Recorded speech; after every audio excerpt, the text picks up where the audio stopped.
नमस्कार, UP bulletin में आप सभी का स्वागत है। मैं हूं आपके साथ निशा शर्मा। ये यूपी की तमाम खबरों पर एक नजर डालते हैं। सबसे पहली खबर आपको हमीरपुर से बताते हैं। हमीरपुर जनपद से एक हैरान करने वाला मामला सामने आया, जहां पर 20 वर्षीय युवक की मोबाइल में पबजी गेम खेलने से मानसिक हालत इतनी बिगड़ गई कि वह अजीब सी हरकतें करने लगा। जी हां, परिजनों ने युवक को तुरंत अस्पताल में भर्ती कराया। हमीरपुर जनपद के राठ थाना क्षेत्र से एक अजीबोगरीब मामला सामने आया। यहाँ पर 20 वर्षीय अमृतलाल मोबाइल में पबजी गेम खेलते खेलते अजीब हरकतें करने लगा। इसी पर हैरान परिजनों ने उसे तुरंत सीएचसी राठ में भर्ती कराया। डॉक्टरों का यहाँ पर कहना है कि अत्यधिक मोबाइल गेमिंग, नींद की कमी और मानसिक दबाव के चलते युवाओं में इस तरीके की मानसिक समस्याएं उत्पन्न हो रही है। फिलहाल उसका इलाज जारी है। हमीरपुर से महेंद्र चौबे की रिपोर्ट आपको दिखा रहे हैं।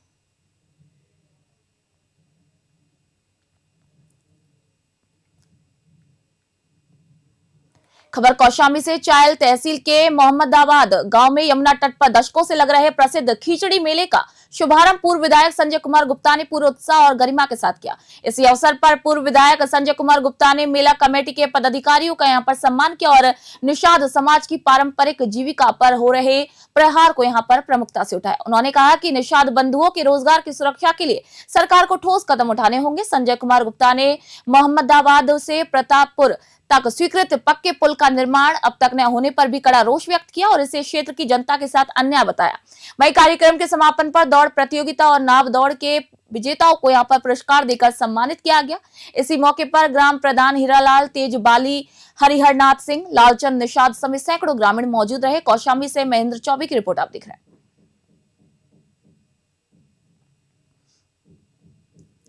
खबर कन्नौज से। तिरवा कोतवाली क्षेत्र के एक गांव में एक युवती न्याय की गुहार लगा रही है। 1.5 माह बाद भी आरोपी हिरासत में नहीं है। कन्नौज की पीड़िता हरियाणा निवासी कृष्ण कुमार द्वारा अश्लील वीडियो बनाकर ब्लैकमेल किए जाने के आरोप यहां पर लगा रही है। पीड़िता आरोपी की कंपनी में काम करती थी। लगातार मिल रही धमकियों और मानसिक तनाव से भयभीत पीड़िता ने पुलिस अधीक्षक से न्याय की गुहार लगाई है। वही आरोपी की गिरफ्तारी अभी तक नहीं हुई है। कन्नौज से विजय तिवारी की रिपोर्ट आपको दिखा रहे हैं।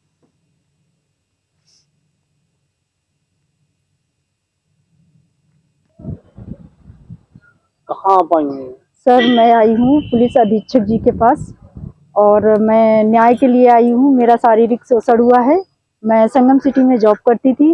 वहीं का जो मालिक था उसने हमारा शारीरिक शोषण किया है, जो कि वो रहने वाला है करनाल हरियाणा का। हाल निवासी वो है सिमरिया बिहारीपुर का, थाना ठठिया लगता है उसका। सर, मैं न्याय के लिए आई हूँ। अभी तक 1.5 महीने के समथिंग हो गया है, उसकी कोई गिरफ्तारी नहीं हुई है। वो हाँ जी सर, मेरा मुकदमा दर्ज हो गया है। मुकदमा दर्ज हुए लगभग 27 नवंबर को मुकदमा दर्ज हुआ था और आज 14 जनवरी हो गई है सर। और उसके बावजूद भी उसकी कोई गिरफ्तारी नहीं है। उसके खिलाफ मैं सारे प्रूफ दे चुकी हूँ, सारा कुछ दे चुकी हूँ, बट सर वो आज भी आज़ाद घूम रहा है और मेरे को धमकियां भी बहुत ज्यादा आती हैं। उसके जो व्यक्ति हैं जो उसका। अब आपको उत्तर प्रदेश के संभल जिले से एक हैरान करने वाला मामला बता रहे हैं, जिसने पुलिस की शिनाख्त प्रणाली पर गंभीर सवाल खड़े कर दिए। आपको बता देंगे, यहाँ पर 24 दिसंबर को बहजोई क्षेत्र में एक युवक का सिर कुचला हुआ शव मिला था, जिसे परिजनों ने अपना लापता सदस्य सुशील कुमार के रूप में पहचाना। पुलिस ने पोस्टमार्टम के बाद शव परिजनों को भी सौंप दिया। पूरे विधि विधान के साथ उसका अंतिम संस्कार भी कर दिया गया। यहीं पर कहानी में खौफनाक मोड़ आता है, जब मंगलवार को वही मृतक सुशील जिंदा हालत में पुलिस के सामने खड़ा मिलता है। सुशील को जिंदा देख परिजनों और पुलिस के पैरों तले जमीन खिसक गई। दरअसल हाथ पर बने टैटू और कदकाठी के आधार पर हुई गलत पहचान ने पूरे सिस्टम को ही चकमा दे दिया था। अब सबसे बड़ा रहस्य यहाँ पर यह है कि आखिर जिस युवक की हत्या हुई और जिसका अंतिम संस्कार सुशील के नाम पर किया गया था, वह अज्ञात व्यक्ति था कौन। एएसपी दक्षिणी अनुकृति शर्मा के नेतृत्व में पुलिस अब इस अनसुलझी गुत्थी और असली कातिलों की तलाश में नए सिरे से जुट गई। संभल से सोनू वार्ष्णेय की रिपोर्ट आपको दे रहे हैं। जी, जैसा कि आपने बताया कि बहजोई थाना क्षेत्र में एक अज्ञात शव मिला था जिसकी हत्या हुई थी। इसी जैसे अज्ञात शव की शिनाख्त का प्रोसीजर अपनाया जाता है, तो उसकी फ़ोटो आसपास के क्षेत्रों में सर्कुलेट की गई थी। तो उसी के परिवारजनों द्वारा अपने पारिवारिक सदस्य की पहचान की गई और उनके द्वारा ये कहा गया कि अज्ञात शव उनके ही भाई सुशील का है। परिवारजनों को फिर शव सुपुर्द किया गया, सारे लीगल प्रोसीजर्स करके उनके द्वारा पंचनामा किया गया, फिर उसका दाह संस्कार विचार हुआ, क्योंकि पुलिस को एक तहरीर प्राप्त हुई थी परिवारजनों द्वारा और पुलिस इस पर गहनता से विवेचना कर रही थी और विवेचना के ही क्रम में यह प्रकाश में आया कि जिस व्यक्ति की पहचान उन्होंने अपने भाई के रूप में की थी वो उनका भाई नहीं है, उनका भाई जीवित मिला है। तो ये जो नया फैक्ट प्रकाश में आया उसको ध्यान में रखते हुए आगे की विवेचनात्मक कार्रवाई की जाएगी। अब आपको हमीरपुर से खबर बता रहे जहां पर दोस्ती को शर्मसार करने वाली एक सनसनीखेज वारदात सामने आई है। सुमेरपुर कस्बे के बंकी रोड स्थित जल विभाग कार्यालय के पास दोस्तों के साथ चल रही एक पार्टी अचानक मातम में बदल गई। बताया जा रहा है कि पार्टी के दौरान युवकों के बीच किसी बात को लेकर मामूली कहासुनी हो गई, जो इतनी बढ़ गई कि दोस्तों ने ही अपने दोस्त का यानी युवक को लोहे की रॉड पर मारपीट कर दी, उस पर हमला कर दिया, जिससे उसके सर पर गंभीर चोट लगी है और इसी कारण युवक लहूलुहान होकर वहीं पर गिर पड़ा। गड़बड़ाहट में आरोपी दोस्त ही उसे बाइक पर लादकर सुमेरपुर स्वास्थ्य केंद्र लेकर गए, जहां डॉक्टरों ने युवक को मृत घोषित कर दिया। मृतक के पिता ने पड़ोस के ही पिता पुत्र पर यहां पर हत्या का सीधा आरोप लगाया है। घटना की जानकारी मिलती पुलिस ने भी शव को पोस्टमार्टम के लिए आगे भेज दिया है और संदिग्धों को हिरासत में लेकर पूछताछ कर रही है। इस घटना के बाद से मृतक के परिवार में कोहराम मचा हुआ है। हमीरपुर से महेंद्र चौबे की रिपोर्ट आपको बता रहे हैं। इस युवक को, जिसका नाम गोरे यादव है और सुमित यादव, इसके पिताजी का नाम राज बहादुर बताया गया है, ये बाकी का है। इसको दो मित्र, इसके खुद के दो मित्र, इसका नाम महेंद्र और आकाश, द्वारा बाइक से प्राथमिक स्वास्थ्य केंद्र में गंभीर हालत में, जिसके शरीर पर गंभीर चोटें थी, मृतक अवस्था में लाया गया और परीक्षण में भी यह मृतक पाया गया था। कहाँ चोट के निशान है क्या? इसके शरीर में कई जगह गंभीर चोटें हैं, सर में खासकर से गंभीर। कैसे हमला किया गया?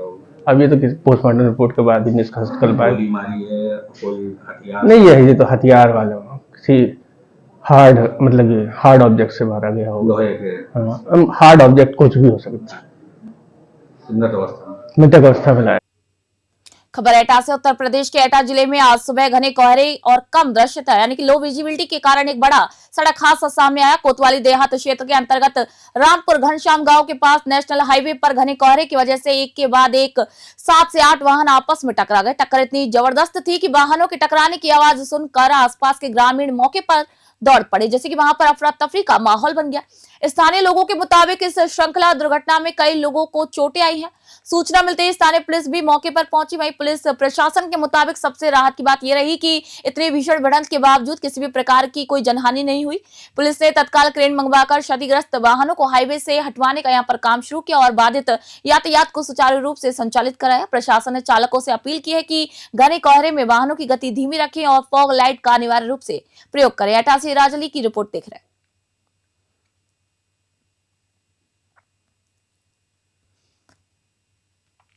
उत्तर प्रदेश के हमीरपुर जनपद में जारी भीषण शीतलहर और कड़ाके की ठंड के बीच प्रशासन राहत कार्यों के लिए सड़कों पर उतर आया। इसी कड़ी में मौदहा कस्बे के त्रिमूर्ति गेस्ट हाउस में एक विशेष कंबल वितरण कार्यक्रम का आयोजन किया गया। त्रिमूर्ति ग्रुप के सहयोग से आयोजित इस कार्यक्रम में एसडीएम करणवीर सिंह और सीईओ राजकुमार पांडे मुख्य अतिथि के रूप में यहाँ पर शामिल हुए। अधिकारियों ने केवल मंच से कंबल वितरित नहीं किए, बल्कि स्वयं बुजुर्गों, निराश्रितों और असहाय लोगों के पास जाकर उन्हें कंबल ओढ़ाए। ठंड के इस कहर में गर्म कंबल पाकर जरूरतमंदों के चेहरे खिल उठे। एसडीएम करणवीर सिंह ने इस दौरान लोगों से ठंड से बचाव की अपील की और विश्वास दिलाया कि प्रशासन हर जरूरतमंद की मदद के लिए प्रतिबद्ध है। उन्होंने बताया कि सार्वजनिक स्थानों पर अलाव और आश्रय स्थलों की व्यवस्था को भी दुरुस्त किया जा रहा है, ताकि इस भीषण ठंड में किसी भी गरीब को परेशानी का सामना न करना पड़े। हमीरपुर से महेंद्र चौबे की रिपोर्ट आप देख रहे हैं। जैसा कि आप जान रहे हैं, वर्तमान में जो माननीय हमारे मुख्यमंत्री जी है, उनका स्पष्ट निर्देश है कि शीत काल में जो गरीब लोग हैं उनका बहुत ध्यान रखा जाए। और उसी के मद्देनजर हम लोगों ने आह्वान भी किया था, जो यहाँ के गणमान्य नागरिक हैं, यहाँ के बिजनेसमैन हैं, तो उसी के क्रम में आज हमारे नंदू भाई जी, अवधेश पालीवाल जी और अनूप जी के सौजन से कार्यक्रम हुआ है, जिसमें मैं और हमारे पुलिस क्षेत्राधिकारी महोदय उपस्थित हैं।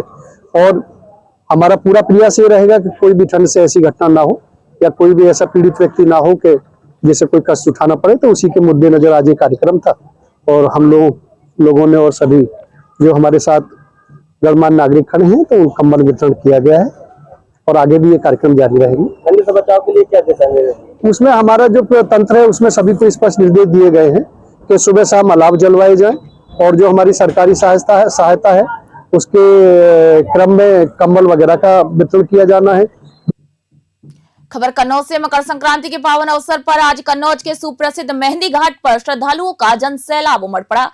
कड़ाके की ठंड के बावजूद तड़के सुबह से ही गंगा स्नान का सिलसिला जारी है, जहां अब तक 1.5 लाख से अधिक श्रद्धालु आस्था की यहां पर डुबकी लगा चुके हैं। आपको बता दें कि सुरक्षा व्यवस्था को भी पुख्ता करने के लिए जिलाधिकारी आशुतोष मोहन अग्निहोत्री और पुलिस अधीक्षक विनोद कुमार स्वयं घाटों पर मौजूद रहकर लगातार निरीक्षण कर रहे हैं। प्रशासन ने भीड़ नियंत्रण के लिए भी व्यापक रूट डायवर्जन और सुव्यवस्थित पार्किंग की व्यवस्था यहां पर की है। डीएम ने घाटों पर तैनात गोताखोरों और जल पुलिस को हाई अलर्ट पर रहने के निर्देश दिए हैं, ताकि किसी भी तरीके की अनहोनी को यहां पर रोका जा सके। वहीं सुरक्षा के लिहाज की अगर मैं बात करूं तो पूरे मेला क्षेत्र की निगरानी सीसीटीवी के जरिए की जा रही है। इसके अतिरिक्त श्रद्धालुओं की सुविधा के लिए घाट पर खोया पाया केंद्र भी स्थापित किया गया है। वहीं अधिकारियों ने घाटों की सफाई और प्रकाश व्यवस्था का भी यहां पर बारीकी से जायजा लिया।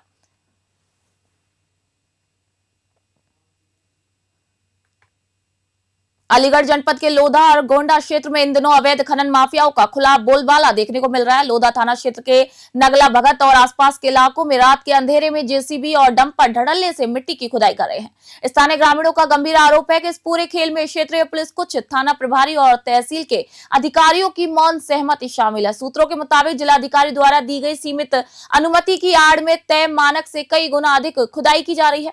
रात्रि के समय डंपरों के जरिए मिट्टी शाहपुर कुतुब चौकी क्षेत्र से रोरावर के खाली प्लॉटों में डंप की जाती है, जहां से दिन के उजाले में ट्रैक्टरों के माध्यम से अवैध कारोबार फल फूल रहा है। खनन अधिकारी की चुप्पी पर लगातार सवाल उठाए जा रहे हैं। वहीं स्थानीय लोगों ने जिलाधिकारी अलीगढ़ से भी सख्त कार्रवाई की यहां पर मांग की है, ताकि प्रशासन की साख बची रहे और बेशकीमती संपदा की लूट बंद हो सके। अलीगढ़ की रिपोर्ट आप देख रहे हैं।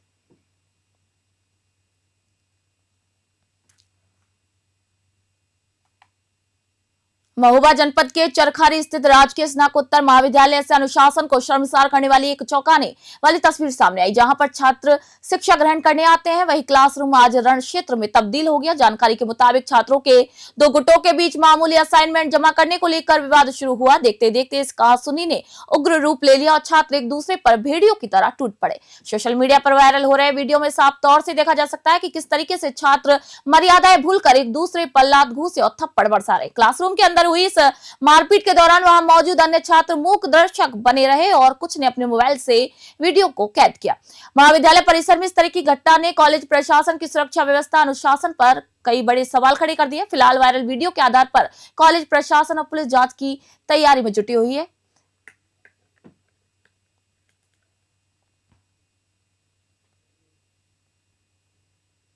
यूपी बुलेटिन में फिलहाल इतना ही। देश दुनिया खबरों के लिए देखते रहिए न्यूज़ 21। मैं निशा शर्मा फिलहाल आप सभी से इजाजत चाहती हूँ।